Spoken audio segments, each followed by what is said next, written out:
At 7:14 a.m., Sarah Vance walked into St. Mary's Hospital for a surgery she had waited 9 months to schedule. The admissions clerk's face shifted the second she opened Sarah's file. Mrs. Vance, I need to speak with you privately for a moment. The policy under Sarah's name had been canceled 14 days ago. The secondary card holder, your mother, Patricia Vance, authorized it. The out-of-pocket cost is $38,400. Sarah didn't hesitate. She pulled out her credit card and paid in full. Then she signed the consent forms and walked toward the preoperative wing. I'll find out why, but not until after the surgery. The anesthesia pulled her under, but the question already had its teeth in her mind. When Sarah opened her eyes in the recovery bay, the surgery was over, but the cancellation was still there, sharp as a blade. 14 days.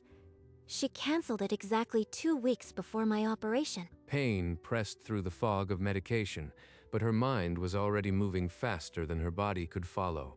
I have access to the carrier's call portal. Every call is logged and recorded. As a hospital data systems analyst, she knew exactly where to look and how to get what she needed without raising a flag. The playback will show the date, time, and the voice on the line. The nurse adjusted her IV, unaware that Sarah was no longer in the bed. She was already at her workstation, fingers on the keyboard. Tomorrow. I'll be back in my office tomorrow. She closed her eyes against the fluorescent ceiling and waited for her body to catch up with her will. Mom thinks she got away with it. She doesn't know I can listen to every word she said. 3 days after surgery, Sarah sat on her couch in the dim evening, laptop open, incision pulling with every breath. The carrier portal is behind a firewall, but my hospital clearance gives me audit-level access. She typed her analyst credentials into the secure portal, bypassing every patient visible layer. I am not supposed to use this for personal matters. If they flag it, I could lose my job. But the image of that canceled policy on the admission screen was louder than any HR warning. She navigated to the call archive and filtered by date. 14 days prior, a single entry appeared. Outbound call to the carrier. Duration 8 minutes and 43 seconds. The audio file is attached. 1 click, and I hear my mother's voice canceling my surgery. Sarah's finger froze above the trackpad. This was the line she could not uncross. Then she clicked. The recording began without introduction. Patricia's voice already mid-conversation, her tone light and conspiratorial. I canceled the policy this morning. She won't know until they run her card. Wait, she has that ovarian surgery, right? She's not even really sick, Margaret. A cyst. She'll be fine. You are awful. But why go through all this? Daniel's wife needs the coverage. She's pregnant. The baby comes in April. There was a pause, the click of a coffee mug, then Margaret's voice again, softer now. I put Lisa on the plan as a dependent 2 years ago. Sarah never checks. She didn't just cancel. She used my social security number to commit fraud. The playback continued, but Sarah had stopped hearing. The room closed in on her, and the proof burned in her hands still unsteady. Sarah dragged the playback slider backward, hearing the date again. 2 years before the cancellation. She added Lisa as a dependent the month I turned 26. She pulled up the policy enrollment screen and scrolled to the dependents list. There it was. Lisa Vance, date of addition, the 14th of March 2022. This isn't just callousness. This is federal fraud. Sarah captured screenshots, exported the audio file, and encrypted the folder on her desktop. She ruined my coverage and threw me to out-of-pocket because her nephew's wife needed prenatal care. The old photo of her and Patricia on the bookshelf caught her eye, framing a lie shed believed for years. But now, I have the truth on a hard drive, and she can't smirk her way out of it. Sarah closed the laptop lid and sat in the dark, the weight of the decision pressing on her chest. She knew she couldn't do nothing. Morning light bled through the blinds, falling across the framed photo she had turned face down hours earlier.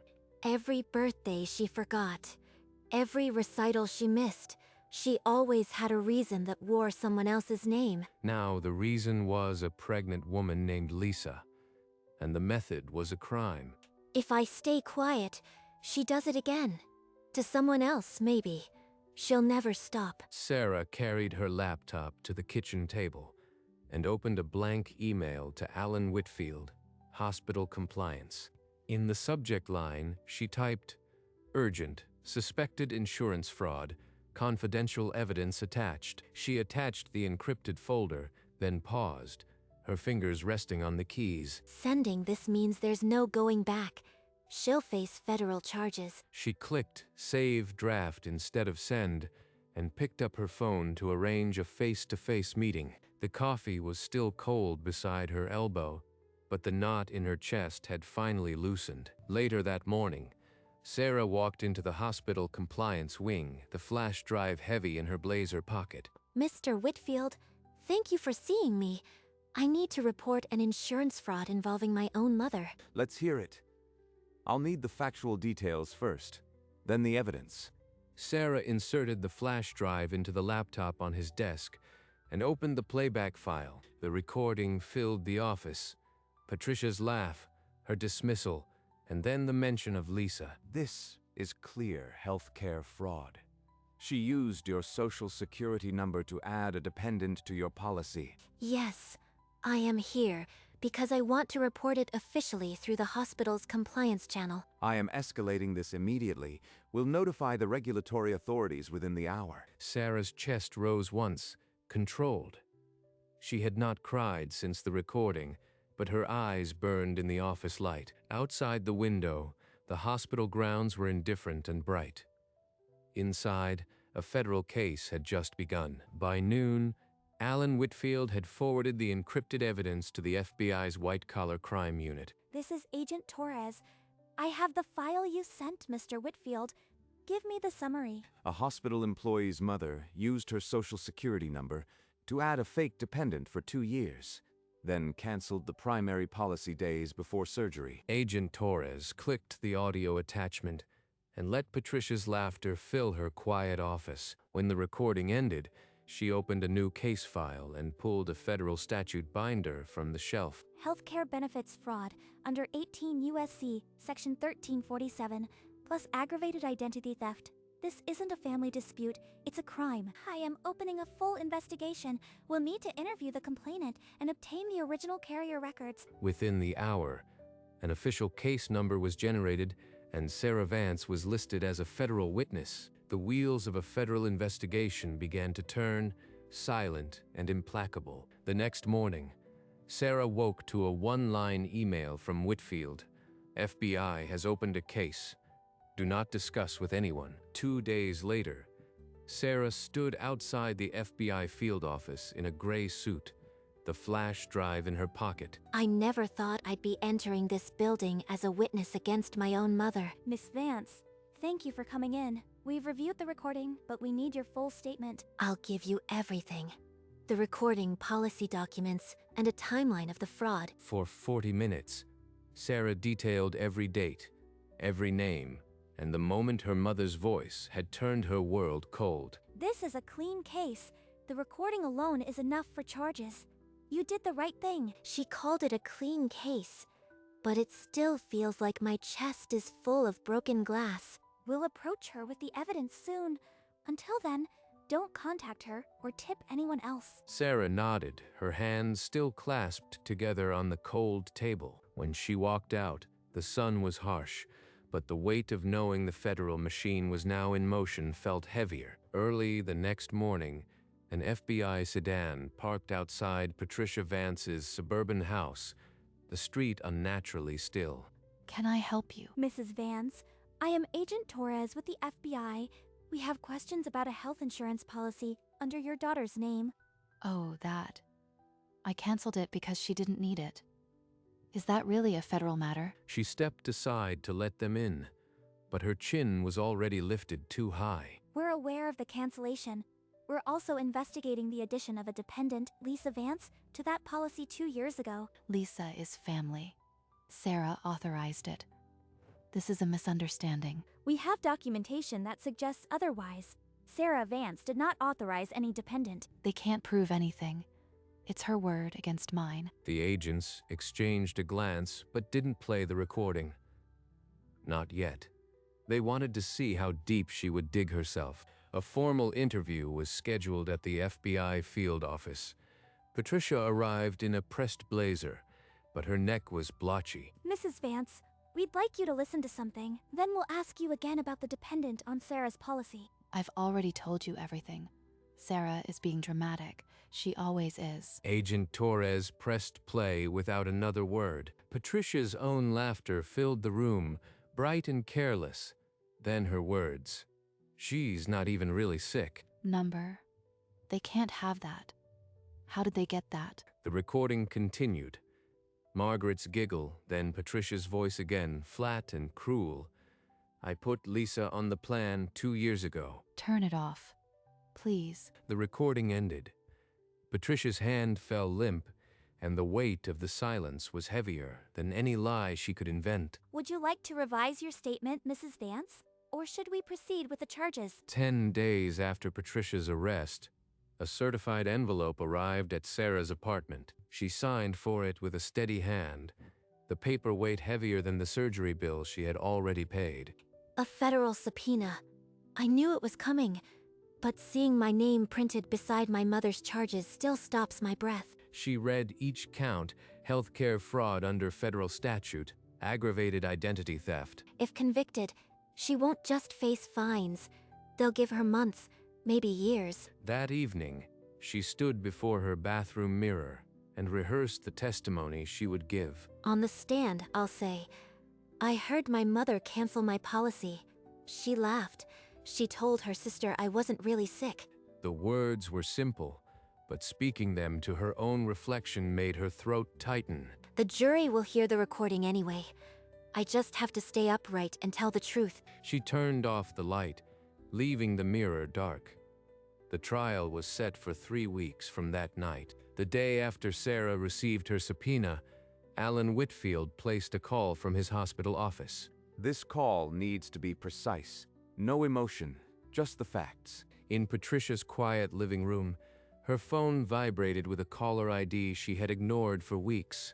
St. Mary's Hospital. Hello. Mrs. Vance, this is Alan Whitfield, Hospital Compliance Officer. The hospital has referred your insurance fraud case to the FBI. The hospital referred me. That's absurd. My daughter works there. Yes, Sarah brought us the evidence. The recording of your cancellation call is now part of a federal investigation. She gave them the recording. My own daughter did this. You will be held accountable for fraudulent use of the policy. The hospital will fully cooperate with authorities. The line went dead in Patricia's ear. The hospital hadn't just called, it had judged her. For a long minute, Patricia didn't move. The phone lay on the cushion, the call log still glowing, St. Mary's Hospital. Then she picked up the phone and dialed the one person who had laughed with her. Margaret, the hospital called. They know everything. Sarah gave them the recording. What recording? Patricia, what did you do? The call we made. They have it.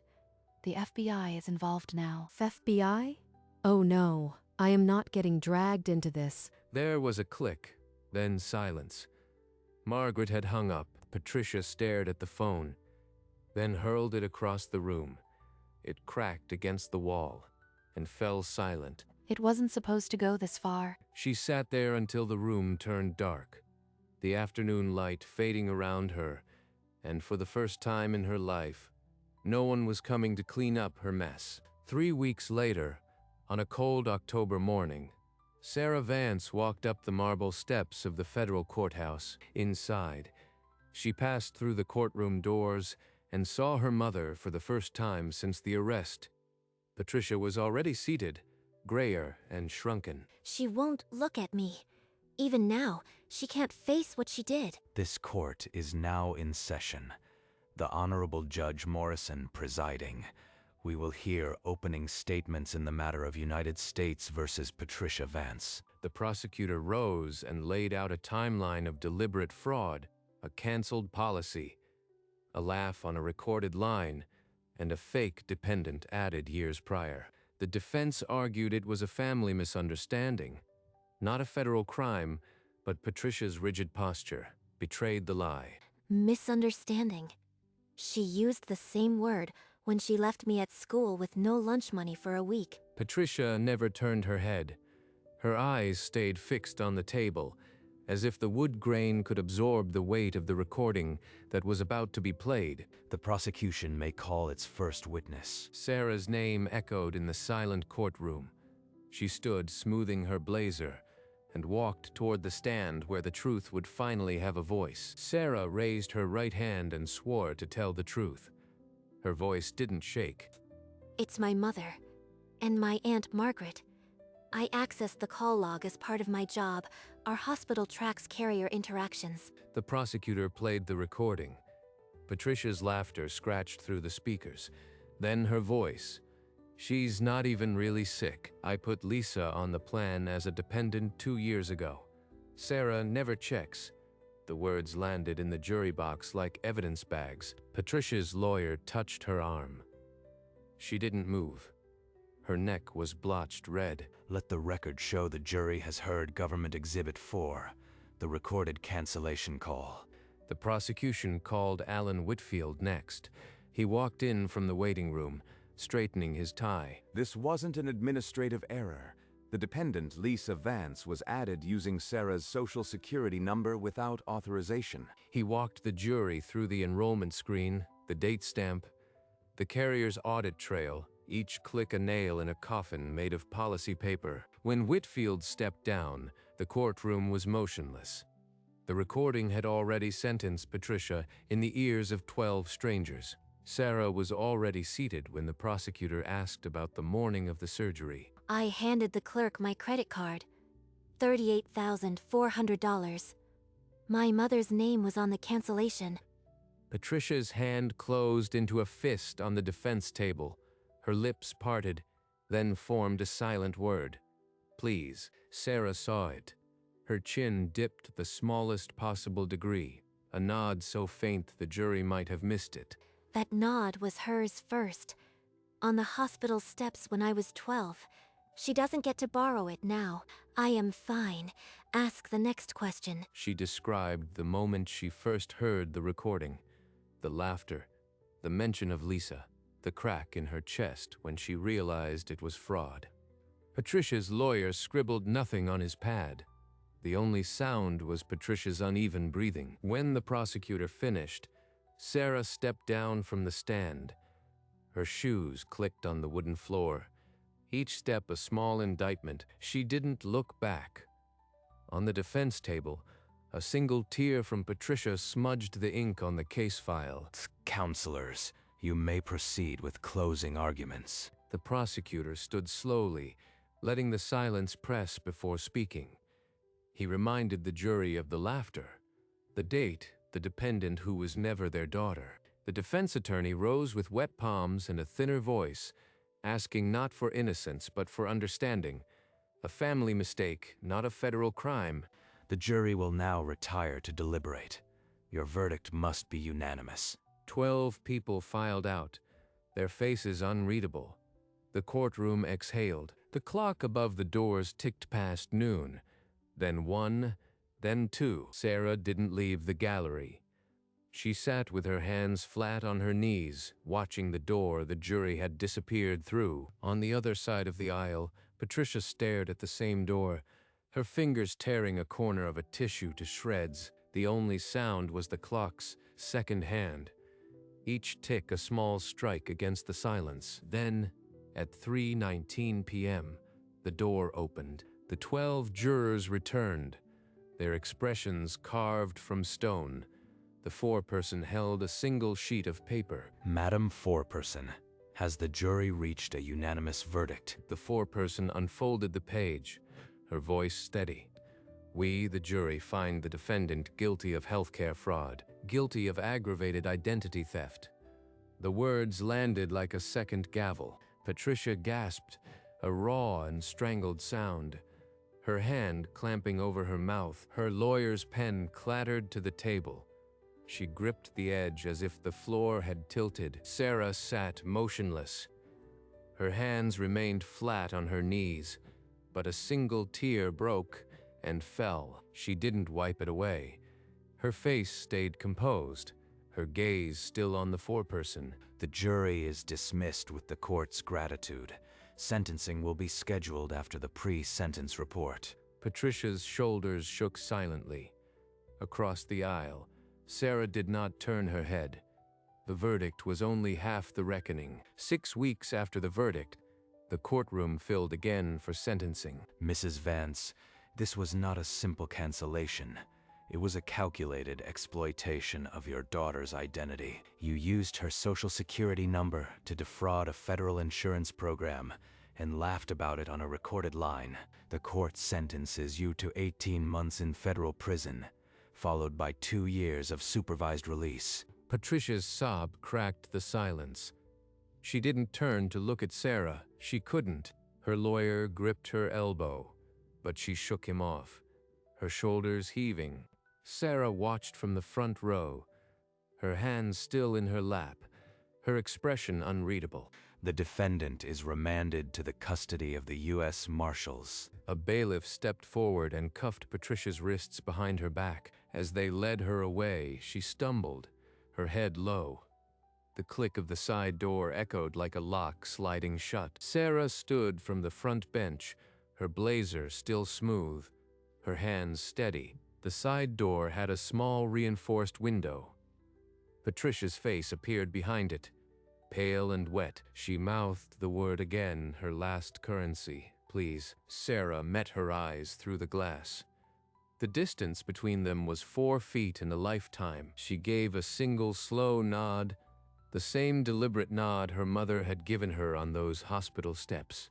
You taught me this. I am just returning it. Then she turned away, her heels clicking on the wooden floor. The main courtroom doors swung open, and Sarah walked through them without looking back. Behind the side door, Patricia's knees buckled, but the marshals held her upright. The doors closed behind Sarah, and the echo of her footsteps faded into the courthouse corridor. The marble corridor stretched silent behind her, but ahead, the exit doors opened to the autumn sun. She pushed through the outer door, and the light struck her face.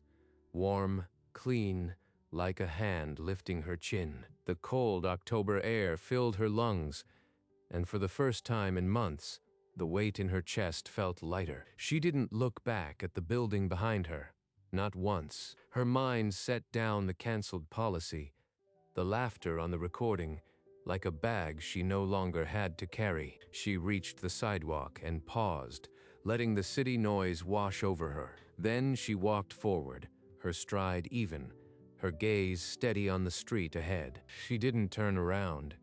The past was finally behind her, not buried, but irrelevant. The sun warmed the pavement. A breeze lifted the ends of her hair. She smiled, just for herself and no one else. 12 steps later, she disappeared into the afternoon, unburdened,